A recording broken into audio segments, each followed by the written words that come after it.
20ಕ್ಕೂ ಹೆಚ್ಚು ಭಾಷೆಗಳಲ್ಲಿ ಎಸ್ ಜಾನಕಿಯವರು ಹಾಡು ಹಾಡಿದ್ರು.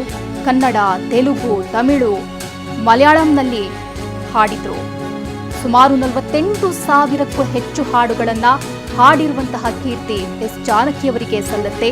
ಕರ್ನಾಟಕದ ಪ್ರತಿಯೊಬ್ಬರ ಮನೆಯ ಹೆಮ್ಮೆಯ ಕೋಗಿಲೆ ಆಗಿದ್ರು ಅಂದ್ರೂ ತಪ್ಪಾಗಲಿಕ್ಕಿಲ್ಲ. ಭಾರತೀಯ ಚಿತ್ರರಂಗದ ಸಾರ್ವಕಾಲಿಕ ಶ್ರೇಷ್ಠ ಗಾಯಕಿ.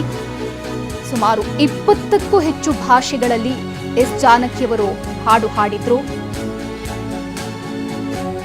ಕನ್ನಡ, ತೆಲುಗು, ತಮಿಳು, ಮಲಯಾಳಂ ಇದು ದಕ್ಷಿಣದ ಭಾಷೆಯಾದ್ರೆ ಉತ್ತರ ಭಾರತದ ಹಲವು ಭಾಷೆಗಳಲ್ಲೂ ಕೂಡ ಹಾಡು ಹಾಡಿದ್ರು. ಹಿನ್ನೆಲೆ ಗಾಯಕಿಯಾಗಿ ಮೆರೆದಂತಹ ಹಿರಿಯ ಹಿನ್ನೆಲೆ ಗಾಯಕಿ. ನೋಡಿ, ದೃಶ್ಯದಲ್ಲಿ ನಾವು ಕಾಣಬಹುದು, ಇದು ಅವರ ಹಳೆಯ ವಿಡಿಯೋ ಅನಿಸುತ್ತೆ. ಎಸ್ ಜಾನಕಿ ಅಂದ ತಕ್ಷಣ ನಮ್ಮ ತಲೆಗೆ ಬರೋದು ವೈಟ್ ಆ್ಯಂಡ್ ವೈಟ್. ಹೆಚ್ಚಿನ ಸಂದರ್ಭಗಳಲ್ಲಿ ಅವರು ಹಾಕ್ತಾ ಇದ್ದಿದ್ದಂಥದ್ದು ಬಿಳಿ ಪೋಷಾಕು, ಬಿಳಿ ಸೀರೆಯನ್ನೇ ಅವರು ಹೆಚ್ಚಿನ ಸಂದರ್ಭಗಳಲ್ಲಿ ಹಾಕೊಳ್ತಾ ಇದ್ರು.